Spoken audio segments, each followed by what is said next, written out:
There was some news out yesterday that former Wales coach Rob Howley, he's been banned for 9 months. It was 18 months, but they drew it down to nine, like a suspended sentence. He's been banned from rugby for some bets that he was placing, including bets on Wales while he was one of the coaches at Wales.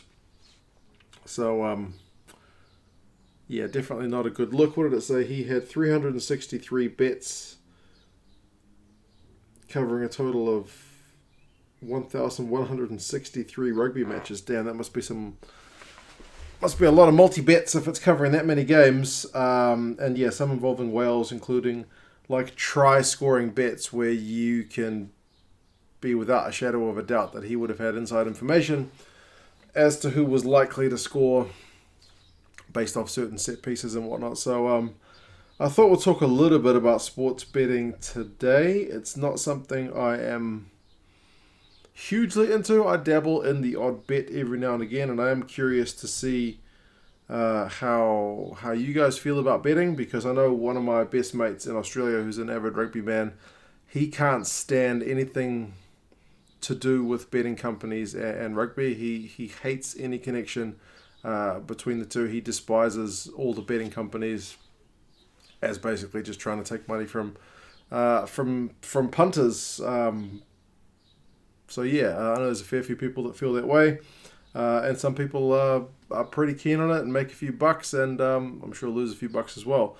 Apparently, Rob Howley lost £4,000 on his bet, and was described as a hobby, and I guess kind of spurred on by the death of his sister, which was a family tragedy. So he kind of used betting as an outlet. At least that's what the news story says. So if you remember, he was stood down from the Wales coaching squad during the Rugby World Cup, in the middle of the Rugby World Cup, which was unfortunate, when all these betting allegations came out. So it's far from the first time a sport has had kind of controversy with betting. I don't remember many, if any, in terms of like players getting banned. I know other sports like cricket's had a few guys banned for like spot fixing and match fixing.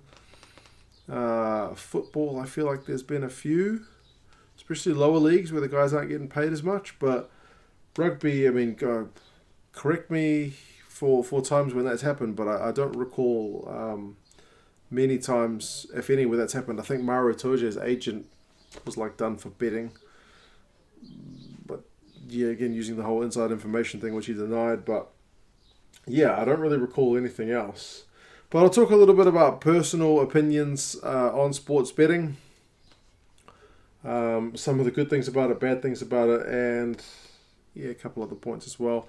And yeah, you guys let me know your thoughts as well, because I am kind of keen to see where everyone stands on it, to see kind of the bigger picture. But if you go with the line that the betting companies use, the pros of sports betting is basically that just makes the game more exciting.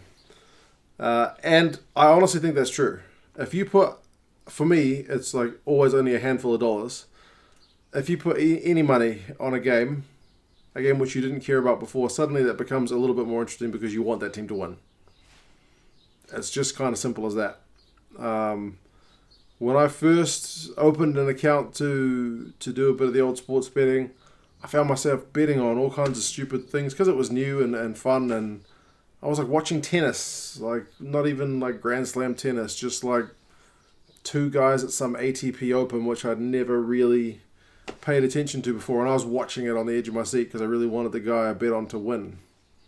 But that quickly died down once I, had the account open for a week and kind of got sick of watching sports that I didn't really care about. But yeah, if you wanted to make a game a little bit more interesting, I honestly think putting a bet on does make it more interesting. And you got bragging rights if you win, and you can tell your mates how much you won. But when you get to the cons, it's when you're losing money and you don't tell your friends or you don't tell your family, that kind of thing. That's when it becomes troublesome. So it's kind of like most things, that in moderation, I think it's not a problem, as long as you're not spending more than you can comfortably afford. Like when I bet on any sporting event, I pretty much accept that money's gone. I'm kind of paying for. It's like when I used to play Texas Hold'em back when I lived in China with actual Texans, which was interesting. But we would just have beers and drink and talk and just slowly play for a few hours. And I would most of the time lose all my money, but at least I figured that money is paying for that experience. So sports betting, I kind of look at the same way. I would never look at it, I'm going to definitely make some money based on this game because I know what's going to happen. I've put some jerseys up in the background because there's upsets. And when I'm talking upsets, I'm talking Japan over Ireland is a big one. And Scotland for some. Uruguay over Fiji. And when I got Ireland there, it's not because of the Japan connection, it's because of the All Blacks connection. So, yeah, it can make things more interesting. It can liven things up if they're a bit dull. You can win some money, that's a pro. But you can lose some money, and it can be addictive and all that kind of stuff, like any vice. You've kind of got to take it pretty carefully. So, yeah, and for some people it gets a real serious problem. So, yeah, it can be a really bad thing. The influence of the sports betting. I don't think we're too developed with that in rugby yet. I think the Sharks in Super Rugby have got a new sponsor, which is a sports betting company. I know in football, soccer, it's everywhere. There's sports betting companies all over the shop. All the sponsors, hoardings and all that stuff. Super Rugby, I don't think is quite that far developed. Like, there's no sports. Well, on the Ireland jersey, there's no sports betting companies. I can't recall any of the jerseys that I own having like a betting company's logo on it, but there are teams which do have it either on their shorts or on their jerseys somewhere. I know here in New Zealand, the TAB, which is our main betting company, they kind of have a segment before every Super Rugby game where their betting guy talks about his top tips for this game and some special bets that they've put on. So these two guys to score tries, or this guy to get the first try, that kind of thing. So they do have a segment, and I'm not quite sure what the relationship between the betting company and the broadcaster is. Whether there's money exchanging hands, I would have figured there has to be somewhere, because the TAB are essentially getting a free promo right before the Super Rugby game. So yeah, it's definitely having influence, but perhaps not as much as other sports. But that being said, if that brings money into the game, if teams do get a sports betting company sponsorship, that's good for the team to invest that money back in. But you could argue that that money is coming from poor guys who are spending too much money on sports betting. So there's that kind of ethical or moral question about it as well. But seriously, for me, it's just moderation. You shouldn't spend all your money on anything, really, on booze, on cigarettes, on cars, betting, whatever it is. It's not always easy, but that's just kind of one of those things. Tips. Again, I'm far from the guy to listen to for any tips, but I have had a couple of windfalls. I got lucky once the year the Hurricanes won Super Rugby. That's the year I opened my betting account, and the only reason I opened it is because they had a promotion on at Eden Park. Actually, no, I opened it at work, and I put $50 on the Hurricanes just with some workmates, and they ended up winning it, which was just a lucky guess. But of course, if you bet on them at the start of the season, you get paid out more because the odds, the way they are. But yeah, then at Eden Park, this is more about the influence. The TAB was doing a promotion where you could predict on one of their apps if the goal kick or penalty kick would go over, yes or no, like conversion or miss. And if you got enough right, you would win a voucher. And I managed to win a voucher once at the game, so that money kind of became little spending money. And I don't know about other betting companies around the world, but the TAB here in New Zealand often, if you don't use your account long enough, they'll put like $5 on your account, get you back in the game, get you back in the game, get you back in the game. So I often gamble with that money, but very seldom my own money. That's a tip. Use their money. I opened an account for my wife when they had if you open an account today, we'll put $20 on your account. Her $20 has been playing around on that TAB account for a long time. Still not gone.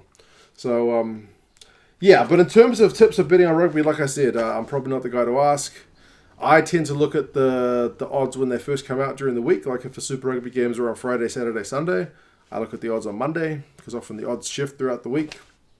If I think one team's pretty good, and usually going with the points margin. So if it's the Crusaders up against the Blues, the Crusaders will usually start with minus 10 or 15 or something, because they should win by that or more. And I put that bet on the Monday, and then by the time you get to Friday, it's shifted to like 20. So doesn't always work. Another one is the All Blacks at halftime. Is one of the favourites of mine. It's pretty common that the All Blacks, I don't know how often, I don't have to do the stats, but are behind at some point during a game, but not that often at full time. Although after the World Cup, you could argue otherwise. But yeah, that was a pretty lucrative one for me at times, just betting on the All Blacks mid-game if they went behind, and usually they would come back. They often come back. It's what the All Blacks do.